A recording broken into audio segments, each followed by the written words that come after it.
connais les séries télévisées. J'ai pas la télé, vieux.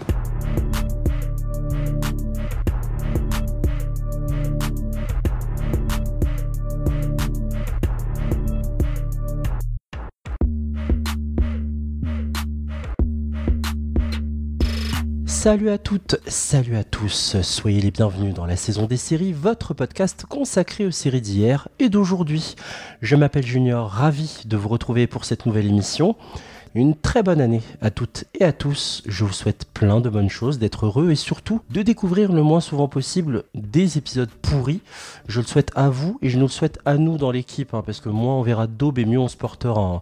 Ne jamais négliger sa santé sérielle, évidemment. Avec moi aujourd'hui, celle que vous aviez pu entendre entre autres dans notre épisode consacré à la série Friends, il s'agit d'Alexandra. Salut Alex. Salut Junior. Et meilleurs vœux à toi aussi. Mais bonne année. Tout va bien ? Bah oui, et toi ? Oui, ça va très bien. Car au programme de cette première saison des séries version 2025, une fiction française en format court. Ceux qui rougissent, c'est son nom. C'est disponible sur arte.tv qui nous permet à nous, téléspectateurs, de plonger dans une succession de cours de théâtre donnés à des lycéens dans un gymnase qui laisse place à l'expression des corps et des émotions. Ceux qui rougissent est une création de Julien Gaspard Oliveri, 8 épisodes de 10 minutes en moyenne et un prix à son actif, celui de la meilleure série dans la compétition format court, obtenu dans le cadre du Festival international Sérimania en mars 2024.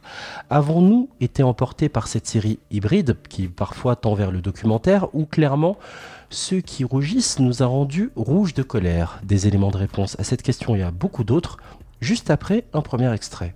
Non, on n'y est pas! Plus vite! En groupe! Sautez! Non, on n'y est pas! Vous n'êtes pas concentrés! Dans les lignes! Soyez dans les lignes! Je fais un cours de sport ou on fait un cours de théâtre là? Je comprends pas. C'est la même chose. Top!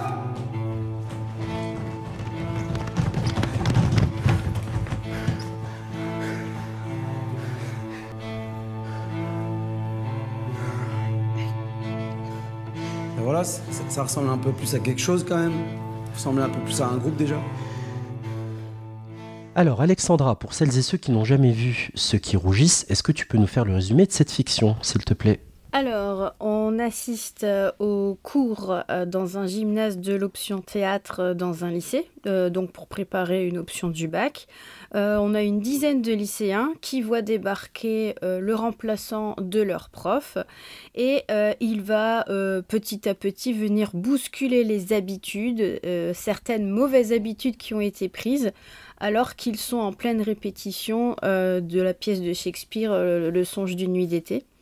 Donc il va par exemple réattribuer les rôles, il va refaire des exercices, de l'échauffement différents de ce qu'ils ont l'habitude de voir et il va littéralement les chambouler en fait, voilà. Au casting, Julien Gaspard Oliveri, qui est également le créateur, donc Ulrich Bapenek, Mani Choukran, Stéphane Eros, Elio Fabro, Angèle Gilbert, Anaël Erugel, Nicolas Kessler, Mila Quentz, Kaina Lacomat, Marie Naïma, Charles Soury. Voilà pour les élèves.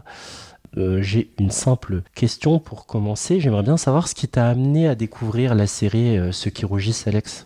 Eh bien, c'est très simple. J'ai eu la chance d'être à Sérimania en mars 2024 et c'est là-bas que j'ai pu voir cette série dans la prog et dès que j'ai lu le synopsis, j'ai eu très envie d'y aller. Et donc, c'est ce que j'ai fait. J'ai vu donc en avant-première mondiale à Lille les 5 premiers épisodes de Ceux qui rougissent et j'ai été conquise littéralement. J'ai eu très hâte que ça débarque donc sur Arte pour voir la suite. Sachant que j'avais déjà vu plus de la moitié, grâce au mini-format, oui. Ça peut être frustrant en effet, tu vois 5 épisodes sur 8 et tu te dis qu'il faut attendre de nombreux mois avant de voir les 3 derniers. On a déjà, avec ta réponse, une esquisse de ce que tu penses évidemment de la série. Moi, pour le coup, parmi les formats courts qui ont été présentés à Sérimania, il faut savoir que c'est des partenariats entre le festival et cette chaîne, Arte. Et voilà, ils adorent mettre en lumière, en avant des programmes de cette chaîne et de la plateforme. Et c'était pas celui qui m'a tiré le plus, c'était plus Bouchon. Vous entendrez d'ailleurs Alex en parler prochainement, qui m'a tiré, donc la série d'Eleanor Cost, qui me faisait beaucoup plus de l'œil. Moi, Ceux qui rougissent, je trouvais le titre énigmatique et j'avais pas tellement regardé le synopsis. Et puis finalement, je l'ai lancé sur arte.tv et j'ai envoyé direct un message à Alex pour lui dire « Waouh, que c'est beau !»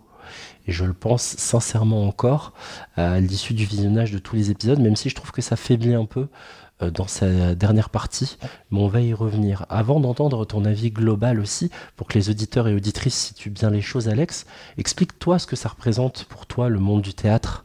Eh bien, il se trouve que j'ai été à leur place quand j'avais plus ou moins leur âge. Moi, j'ai toujours aimé le théâtre et j'ai commencé en seconde en suivant des cours au conservatoire municipal de ma ville. Et ça m'a appris énormément. Et forcément, parmi les personnages que j'ai pu découvrir au fur et à mesure de la série, ça résonnait beaucoup avec certains de mes souvenirs. Par exemple, des exercices d'échauffement, le contrôle, la posture, etc. Vraiment, ça m'a replongé dans ma jeunesse si lointaine. Oui, t'es pas si vieille non plus.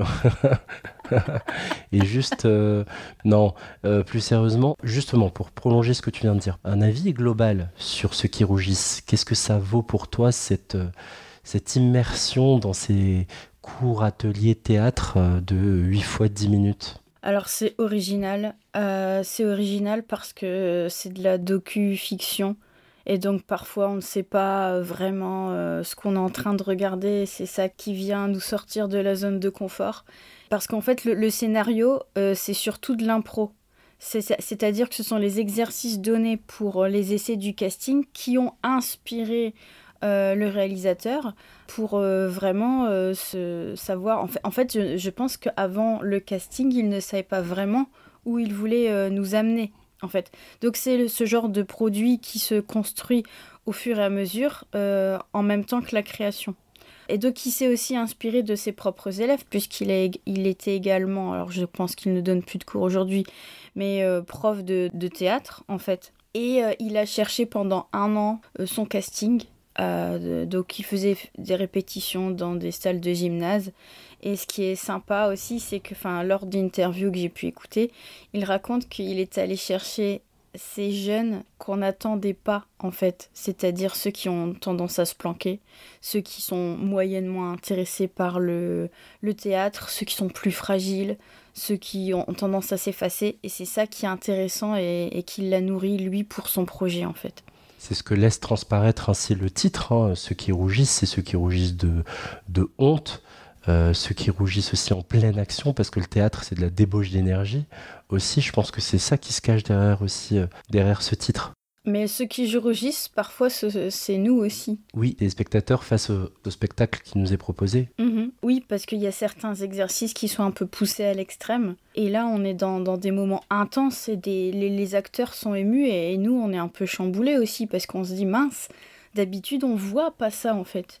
Nous, on voit pas tout ce qui est création, répétition, mise en scène. Nous, on le voit pas. Nous, d'habitude, on pose son derrière dans le siège, dans le public au théâtre ou dans un auditorium ou dans un gymnase, là où se font les spectacles. Et on voit pas tout ça. Et on se rend compte qu'en fait, il y a un énorme travail derrière et que c'est très éprouvant. Et qu'en fait, un acteur, c'est quelqu'un qu'on doit bousculer, en fait, vraiment pour sortir des personnages. Tout à l'heure, quand tu disais « il », tu parlais bien sûr du prof de théâtre Julien Gaspard Oliveri, donc, oui. Qui est derrière le cerveau de cette série et qui joue le rôle de ce prof. C'est important, tu soulignais qu'il était en effet professeur de théâtre, il est au cours Florent, donc c'est pas rien, quoi. Et c'est un acteur pour les fans de Plus belle la vie que vous aviez pu voir dans le rôle de Maxime Robin en fait à partir de la saison 4. C'est là où il a commencé sa carrière sur petit écran après un passage dans Une femme d'honneur dans une ancienne série de TF1 avec Corinne Touzé.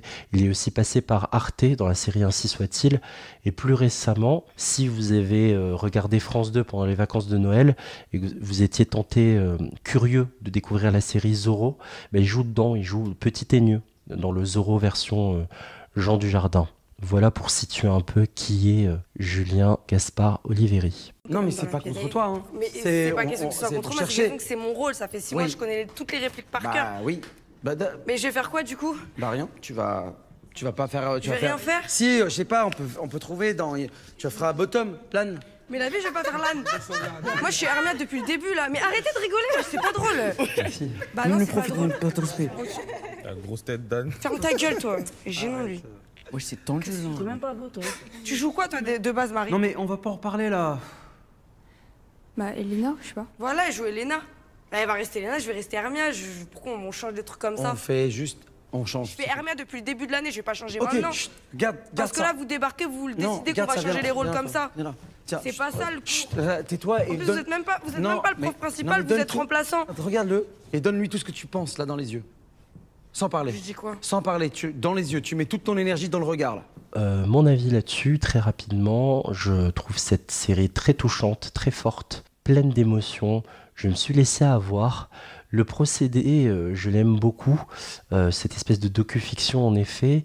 On est très très proche du documentaire, hein. Ça m'a rappelé un peu Ma Terminale, qui a été une tentative ratée, une ancienne série sur M6 où on suivait le quotidien d'une jeune lycéenne en fait, avec une espèce de caméra au point comme ça. Ça avait été monté à l'époque par l'équipe qui avait réalisé ce fabuleux documentaire sportif qui s'appelle Les yeux dans les bleus, où on avait suivi la victoire de la France lors de la Coupe du Monde 98. Enfin voilà, il y a un procédé comme ça immersif qui fait qu'on a l'impression, nous, d'être une petite souris qui assiste à ces cours de théâtre, qui fonctionne à plein régime sur moi, qui a très bien fonctionné pour des jeunes comédiens qui sont époustouflants, et je sens qu'il y en a un paquet qui vont pas manquer de propositions. Je trouve le procédé culotté, je trouve le procédé très fort, mais peut-être pour moi qu'il faiblit un poil sur la fin. Je trouve que l'absence de contexte qui est installée dans les 5 premiers, et qui finalement paradoxalement est justifié, ne se justifie plus dans les derniers, où on a l'impression qu'on pousse les exercices à fond la caisse et que le contexte, il n'y en a plus et tant pis. Donc les fameuses phases d'impro que nous explique Alex. Et ça, pour le coup, j'ai pas aimé. Il y a des épisodes où je suis sorti de là et je me suis dit, ouais, d'accord, j'ai pas trop compris ce que j'ai vu, mais d'accord. Genre l'épisode 7 qui finit un peu comme ça, sous quelque chose, des effets stromboscopiques, et je sors de là, je me dis, ah ouais, ok, c'est fini là, le prochain c'est le dernier épisode. C'est pas bon de ressentir ça. En revanche, j'étais profondément touché, que les personnages sont beaux et bien écrits. Vraiment, rien que pour ça, ça vaut le coup d'être vu. Oui, alors en effet, il y a certains épisodes, le cadre n'est plus posé du tout, on n'a plus l'impression d'être dans un lycée, on est plutôt dans un conservatoire ou au cours Florent, enfin dans quelque chose qui est limite du semi-pro ou du pro, et on oublie quand même qu'à la base on est juste à l'option théâtre au bac et il faut se détendre, parce qu'en fait en plus dans un cadre scolaire ça peut vite dépasser et déborder à cause du manque d'ouverture de certains élèves comme le fameux Stéphane, donc qui est problématique, et on s'imagine aussi que les parents pourraient monter au créneau quoi en fait, donc je sais pas si on peut vraiment tenter ce genre d'expérience dans une école. Enfin, l'expérience, pas poussée à l'extrême, j'entends bien. L'expérience en elle-même, on a rien à en redire. Mais c'est vraiment pousser certains exercices à l'extrême. Non, là, en plus, les acteurs ont-ils la maturité suffisante pour les supporter? Parce que justement, ça tombe dans les larmes, ça tombe dans les excès de colère. Et en plus, on l'aura peut-être deviné, à force de m'entendre, je suis prof. Clairement, donc dans un lycée, clairement, j'imagine mal mes élèves faire ce genre d'exercice poussé à l'extrême. Alors les faire tout court, ça serait déjà un peu compliqué pour certains, mais alors les pousser à l'extrême, il y en a qui résistent et qui restent sur le côté, tu sais, dans les gradins, et qui veulent pas faire les exercices, notamment Ulrich et Stéphane, ils veulent pas, ils restent... Ah oui, ça résiste de manière un peu gentille, j'ai envie de dire. Parce que même quand Stéphane pète un plomb et qu'il devient ultra agressif, ultra vulgaire, en fait, on le regarde comme ça. Alors, ok, ça peut être une méthode, mais en réalité, c'est pas poussé au fond, parce qu'il aurait pu, à un moment, il devient vraiment agressif, il aurait pu en cogner un de ses camarades, et il ne le fait pas. Oui, on va dire les choses, Alex. Il y a même un moment où, clairement... en fait, il sent que les autres se foutent un peu de sa gueule, etc. Il commence à s'énerver et dire toi, je vais te violer ta mère, carrément. Ah ouais, mais ça c'est inadmissible. Et à partir de là, tu te dis, mais déjà, ça, c'est pas possible. Normalement, tu exclus du cours un élève qui dit ça. Enfin, tu peux pas. Et en même temps, on se dit, mais en plus, le gymnase, il est pas tout à fait dans le lycée. Tu vois, c'est pas les couloirs, c'est pas une salle à côté d'une autre salle. Là, clairement, si ça dérape avec le Stéphane, bah, qu'est-ce qu'on fait? Enfin, il y a de la violence verbale qui peut dégénérer en violence physique. Waouh. Là, pour le coup, c'est plus trop crédible. Malgré le fait que tu aimais la série, il y a des moments quand même où tu t'es dit non, là c'est trop, quoi. Un peu comme Oui. dans Un métier sérieux de Lilti, le dernier film, quoi. Oui, en effet, des fois, on se dit non, là, ça part trop loin parce que le contexte n'est pas le bon. Ça pourrait marcher dans un autre contexte, mais là, clairement, dans un lycée en France où, en plus, tu sens que ça peut être chaud. Il y a des élèves comme Stéphane qui entraînent, par exemple, Ulrich. Ouais, bof, quoi. On va les citer, ces exercices. Il y en a quelques-uns. Par exemple, le prof demande aux élèves de jouer de façon figée, comme si on allait prendre une photo, un Polaroid, aux élèves de jouer eux-mêmes à 5 ans, puis 10, puis 15, puis 20, puis 30, jusqu'à 100 ans, quoi. Par exemple, je pense aussi à l'inversion des rôles, où les garçons doivent jouer des filles et des filles jouer des garçons. Je pense à des exercices qui sont moins clairs parfois et qui parlent un peu moins aux élèves. Il y a un exo où chacun doit imprimer un rythme par la voix et ou le déplacement. Voilà quelques exemples que j'ai notés, que j'ai retenus. Mais tu as répondu déjà un peu à l'une des questions qu'on a mis dans notre conducteur, c'est les exercices imposés au lycée dont il parlait. Et est-ce que ça te paraissait crédible? Est-ce que toi-même, qui as fait du théâtre, il y a une résonance particulière sur certains exos? Alors oui, les exercices sont crédibles, hein. Moi, clairement, il y a beaucoup d'exercices que je connaissais, que j'ai déjà fait moi-même, que j'ai même fait faire à des élèves dans un cadre associatif. Donc oui, ça, il n'y a pas de problème. Mais quand c'est poussé à l'extrême, non, là, on est vraiment sur un niveau qui n'est pas celui de l'école, en fait. Voilà, c'est ça. Par exemple, il y a un exercice, moi, que j'aime beaucoup. Je crois que c'est un des premiers. C'est quand ils doivent faire l'expérience du rejet, être rejeté par quelqu'un. Donc, ils foncent sur un camarade pour le prendre dans les bras et l'autre doit le repousser. Et ça m'a vraiment parlé, en fait. Ça, c'est un super exercice pour gagner la confiance, pour le contrôle de soi, le contrôle de l'autre, etc. Ça, c'est puissant, quoi. Il est dans l'épisode 2, c'est un très bel épisode, c'est l'un de mes préférés, où on pose cette question à Mani, qu'est-ce qui te manque le plus au quotidien? Et il répond, et c'est là où justement on entre dans la vie des ados, dans le quotidien d'un ado. Lui, il répond, des câlins en fait. Et du coup, il y a tout cet exercice au fait de se prendre dans les bras avec l'un qui court vers l'autre, dans cette optique que l'autre soit accepte le câlin, soit l'envoie bouler. Et ce que j'aime beaucoup, c'est qu'on a des gens du même genre, et donc 2 filles, mais aussi 2 garçons. On n'a pas forcément mixé. Et quand le câlin se fait, ça donne lieu à des scènes sublimes. Vraiment, c'est pour ça a démarré tellement fort pour moi avec cet épisode 1 de lecture interrompu par le prof, mais en mode on s'ennuie là, et puis ce changement de rôle qu'il opère, il fait tomber le château de cartes qui avait été installé par Madame Quenard. C'est marrant qu'elle s'appelle Madame Quenard, quand on sait l'acteur du moment. Et ces questionnements aussi des ados, on fait un cours de théâtre ou un cours de sport, là je comprends pas. Le prof répond c'est la même chose. Enfin, voilà. Oui, c'est la même chose parce qu'en fait, dans les 2 cas, il faut transpirer. Parce que le théâtre, quand c'est bien fait, ça demande de l'honnêteté, de la sincérité. On est à la quête d'une certaine vérité et en fait, tu dois jouer la vie. Et d'ailleurs, jouer la vie, je crois que c'est le titre d'un épisode. Alors le 4, l'épisode 4 s'appelle « Jouer la vie », mais c'est exactement ça. C'est comment tu arrives à trouver du dynamisme chez les autres et pour toi-même, en fait, pour jouer, en fait. Et pas faire semblant d'interpréter, faire semblant de jouer. Là où, justement, tu peux tomber dans l'ennui, là, le prof, non.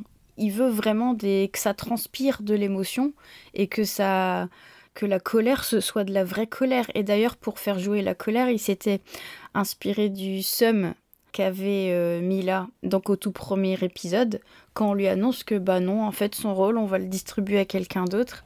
Et donc elle explique, elle a ses arguments. Ça fait 6 mois que j'apprends mon texte, que je répète avec la prof, et c'est la prof qui m'a donné ce rôle, etc. Et elle en dément pas. Et en fait, c'est quelqu'un d'autre qui va venir interpréter son seum, mais poussé à l'extrême. Et ça, c'est vachement intéressant. C'était Charles, oui, qui plus tard d'ailleurs incarnera une espèce de Madame Doubtfire. Nicolas, pardon. Nicolas. Tu vois, oui. Je savais que j'allais m'embrouiller dans les prénoms. Dès que vous me mettez une série chorale, les amis, c'est fini. Hein. Bonjour, vous direz quoi sur votre fils Ulrich? Mon fils Ulrich, c'est un enfant très feignant. Ah bon? Il travaille pas? Non, il n'aime pas de travail. Ah merde. Alors comment ça se passe avec lui, les rapports? Et à l'école, je suis souvent convoqué parce que Ulrich se bat. Ah, il est violent? Je ne sais pas trop, mais voilà. Et d'où elle vient cette violence? Je ne sais pas. Vous connaissez pas votre fils? Si, mais...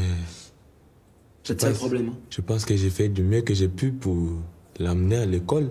Ouais, mais l'amener à l'école, il faut aussi l'amener dans la vie. Oui, mais... Faut arrêter de l'amener à l'école pour l'amener à l'école. S'il a pas envie d'y aller, c'est pour une raison.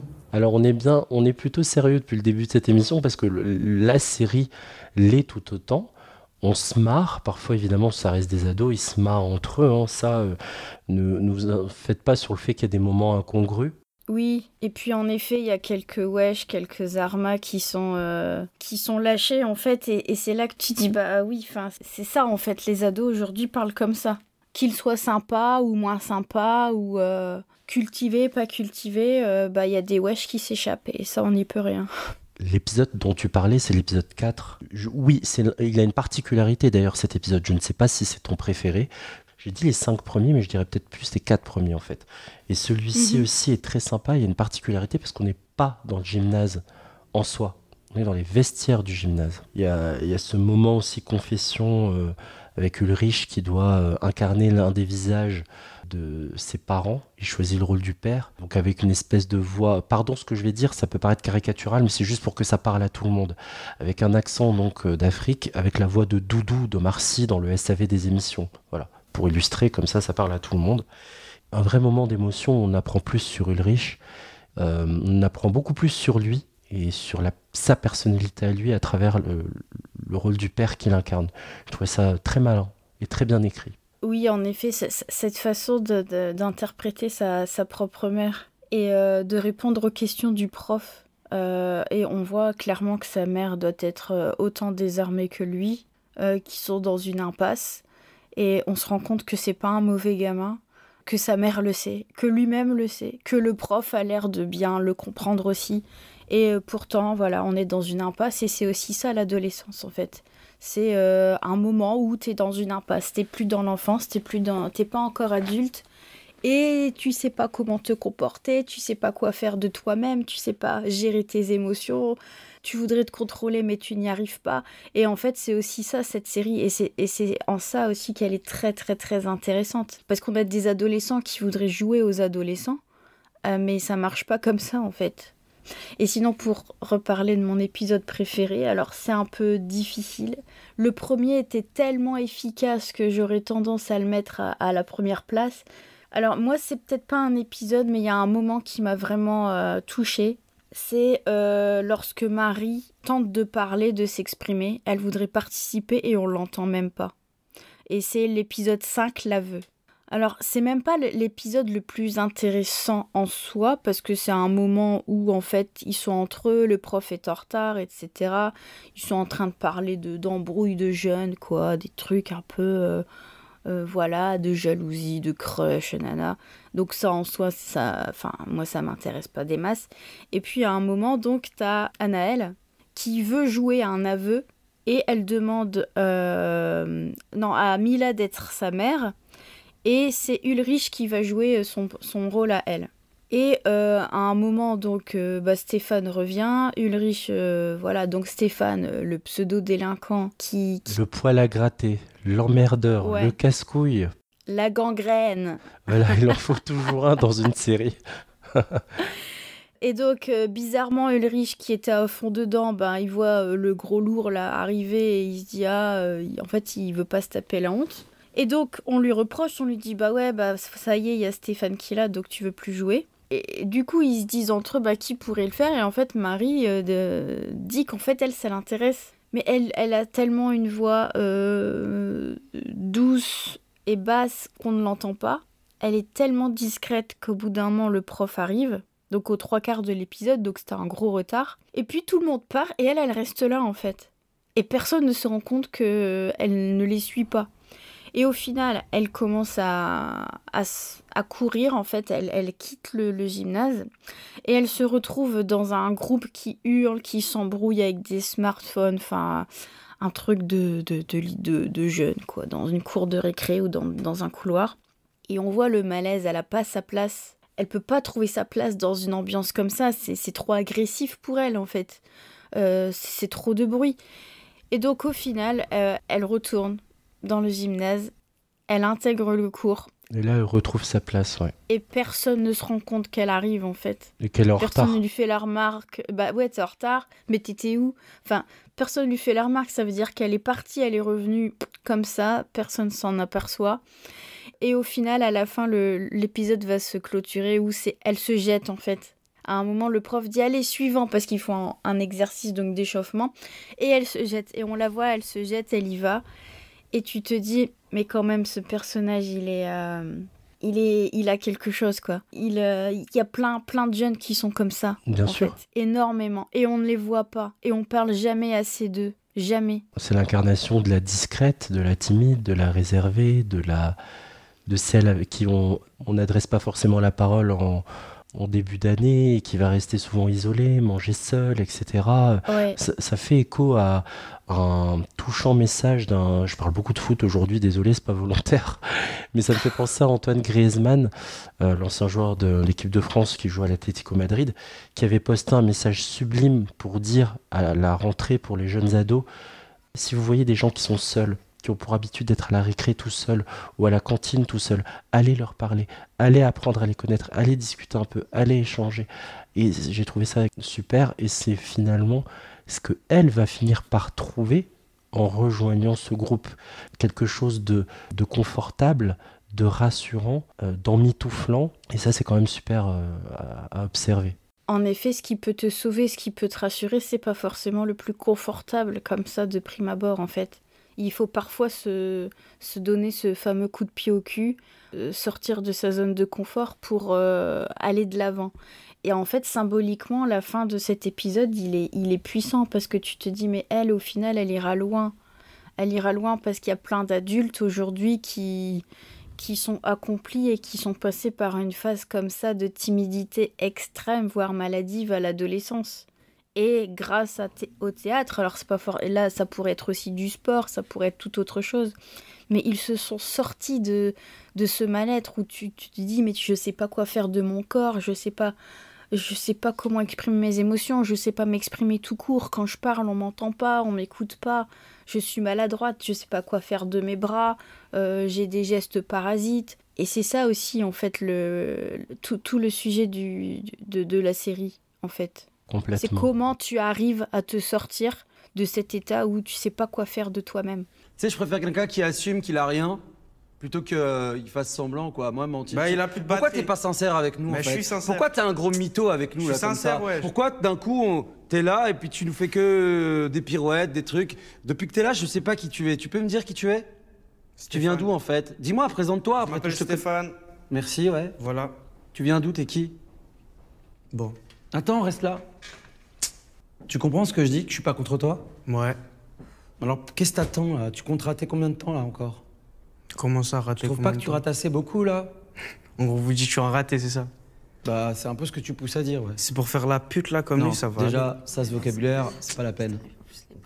Ah ouais? Je pense que tu crois que t'assures, comme ça, là, à faire le bonhomme. S'il vous plaît, 2 secondes. Je pense que t'assures, là, tu crois que t'assures dans ta tête que tu fais le bonhomme et tout. Mais en fait, je te le dis, hein, je te le dis clairement, t'es ridicule. Okay. Il y a plein d'autres choses qui transparaissent dans ton visage. J'avais juste envie de te demander également, Alex, un épisode à évacuer peut-être. Vraiment, celui-là, c'est l'épisode qui t'a le moins inspiré, quoi. Peut-être le 5, Dans le 6. Le 6, c'était carte blanche. Le 6, ouais, carte blanche. Le retour de Stéphane, l'élève exclu Ouais, qui le revient. retour, oui. Alors cet épisode, il tombe. Et il tombe notamment à cause de Stéphane, je trouve, parce que déjà, le type, il se ramène. Tu te dis, il sort d'où ? Le prof, il a pas l'air au courant. Et là, bon, alors ça, on va dire que c'est très représentatif que des fois, tu as des nouveaux qui arrivent dans des classes, t'es pas au courant. Bon, là, en l'occurrence, déjà, le type, normalement, il est exclu temporairement, mais il est toujours sur la liste des inscrits. On voit jamais que le prof fait l'appel. On voit jamais qu'il se dit, tiens, il est où ce Stéphane ? Et puis, il revient à la fin, la bouche en cœur. Et puis, il est gênant et on le laisse pendant un moment être gênant. C'est-à-dire qu'on le coupe pas net tout de suite. Et moi, ça m'agace. Le pire, c'est qu'à la fin, le Stéphane, tu le retrouves pour les saluts, le dernier épisode. Et il participe au salut. Oui. Et là, tu te dis, mais c'est pas possible, il a fait 0 exercice. Il a même pas un rôle attribué, ou alors peut-être qu'il en a plus. Et il a vraiment cassé les pieds et il a été odieux. Et il est au salut, puis il a le smile, on dirait qu'il intègre presque un peu le groupe. Mais il continue encore à se foutre de la gueule des autres. Là, tu te dis, mais il y a un truc qui va pas, il y a une incohérence. C'est super important ce que tu dis. Ça veut dire que pour toi, la sévérité, l'exigence, la capacité à bousculer, à déstabiliser ses élèves pour tirer le meilleur d'eux sur le plan de l'enseignement théâtral, c'est ok, même si c'est exagéré, mais tout ce côté exacerbé qu'il devrait mettre dans la sévérité en termes de bon comportement dans un cadre scolaire, il y a un défaut d'écriture là-dessus en fait, il y a un déséquilibre entre les deux éléments que je viens d'évoquer. Alors, la sévérité, on la voit quand même, et à juste titre, dans Rêveur, Stéphane, il va trop loin, il est dans les gradins, on le met dans les gradins, Ulrich va le rejoindre, et puis il continue à se foutre de la gueule des autres, et donc le prof lui dit de quitter le gymnase, d'accord ? Et donc moi, c'est bon, je me suis dit, on est débarrassé, et en fait, à l'épisode d'après, tu le vois revenir, et là, tu te dis, mais ouais, ok. Je parlais vraiment en termes d'écriture. Hein. Donc pour toi, on est dans l'incohérence. Ok. Alors, incohérence, oui et non. Parce que en fait, l'incohérence, elle est aussi symptomatique dans la vraie vie. C'est-à-dire que des fois, malheureusement, tu as des élèves, ils sont comme ça, ils sont casse-pieds, tu sais pas quoi en faire. Et puis, comme on sait pas quoi en faire, tu te les coltines, toi, dans tes cours. Ils te sabotent tes cours, ils te sabotent l'ambiance de travail, ils te sabotent tout ce que toi, t'avais mis en place. Donc, c'est cohérent, oui et non. Mais là, du coup, ça vient bousiller l'épisode, en réalité, quoi. Tu vois, ça bousille tout. En fait, c'est assez bizarre à dire, mais Ulrich est bien rattrapé par certains aspects parce que il a un côté fouteur de merde, mais pas trop. Il a un côté, je vais quand même m'impliquer, mais quand j'ai envie, je m'implique la majeure partie du temps, mais quand j'ai envie. Alors que Stéphane, il est juste là pour tout foutre par terre. Oui, mais c'est surtout que tu te demandes qu'est-ce que Stéphane fait là, parce que déjà tu t'imagines pas un type comme ça dans une option théâtre, on va pas se mentir. Alors j'ai pas envie de faire des stéréotypes qui sont trop méchants, mais il vient pour se foutre de la gueule des autres. C'est quoi l'intérêt parce que il va se saboter en fait. C'est une option, hein. Ça rapporte des points normalement. Alors que le but du prof depuis le premier épisode, cette dernière réplique m'avait profondément marqué, s'est dit voilà, là ça ressemble plus à un groupe déjà, parce qu'il avait une somme d'individualité et qu'il se dit là enfin vous jouez ensemble quoi. Oui. Et Stéphane c'est tout sauf un joueur collectif, il pue le perso lui. Oui, en effet. Et donc est-ce que c'était judicieux d'aller amener un personnage comme ça ? Parce que est-ce que après on se dit mais ça aurait été trop lisse en fait si on n'avait pas eu un personnage comme ça. Exact. Mais le problème c'est qu'on avait déjà Ulrich qui était et puis on a Elio aussi, on voit qu'il est angoissé, on voit que des fois il a pas l'air d'aller très très bien. Donc on en avait des élèves qui sont un peu bouleversés, colériques, on en avait. On était peut-être pas obligé d'aller rajouter le Stéphane de service. On est d'accord, on a son extension Empire, je sais pas si c'était utile.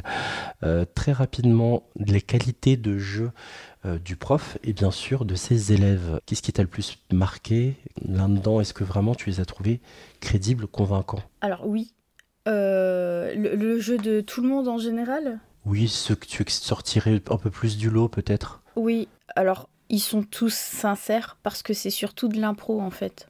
D'accord, des fois, ils savaient pas si on était dans l'essai ou dans le tournage.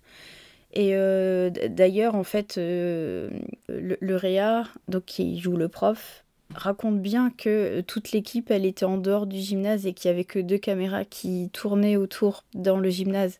Donc, t'avais vraiment pas l'impression d'être sur un lieu de tournage.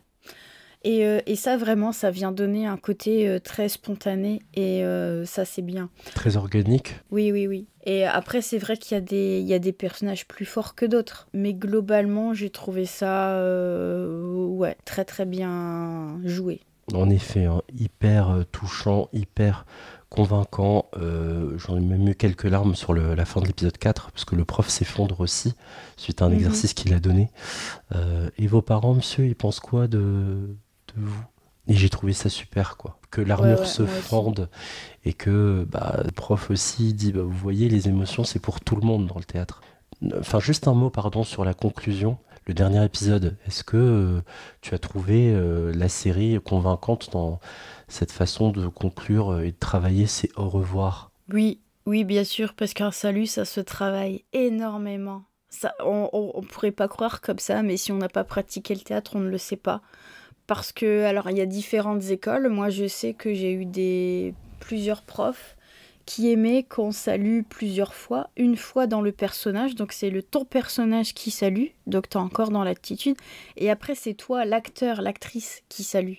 Et donc là, en fait, les faire saluer en mode j'étais là. Enfin non, c'était plutôt la photo de classe, mais la photo de classe, elle est là. C'est comme un prétexte, c'est l'attitude, c'est la posture. Et ouais, non, j'ai trouvé ça trop chouette. Même l'histoire d'Angèle, qui finalement se sent pas une âme de comédienne, mais plutôt d'écrivaine, de scénariste, et cet abandon en cours de route. Ouais, alors justement, l'abandon d'Angèle, qui renonce parce qu'elle se sent pas capable, je le voyais pas venir, parce que quand t'abandonnes, souvent tu le fais rarement à la dernière minute. Elle aurait dû abandonner 2-3 épisodes avant. Et puis le prof, il se veut rassurant, il promet aux autres de trouver une solution, parce qu'au final, ce sont les autres qui sont un peu plus chamboulés par cette décision, qui lui disent « bah non ». Et alors, c'est rassurant d'un côté, parce qu'on se dit « bah elle est super bien intégrée maintenant », parce que les autres sont déçus, ils sont tristes de voir qu'elle abandonne. Mais bon, le prof n'insiste pas trop. Voilà, bon, à ma foi, pourquoi pas. Et les élèves lui disent que il est toujours en train de dire allez, on lâche rien, on pousse à fond, et là, en fait, il pousse plus rien. Mais après, tu te dis, c'est le dernier cours qu'ils ont avec lui. Après, lui, ça ne lui appartient plus. Il va pas trouver une solution comme ça en quelques minutes. C'est la fin du cours et c'est le dernier cours. Il a fait un remplacement d'1 mois seulement.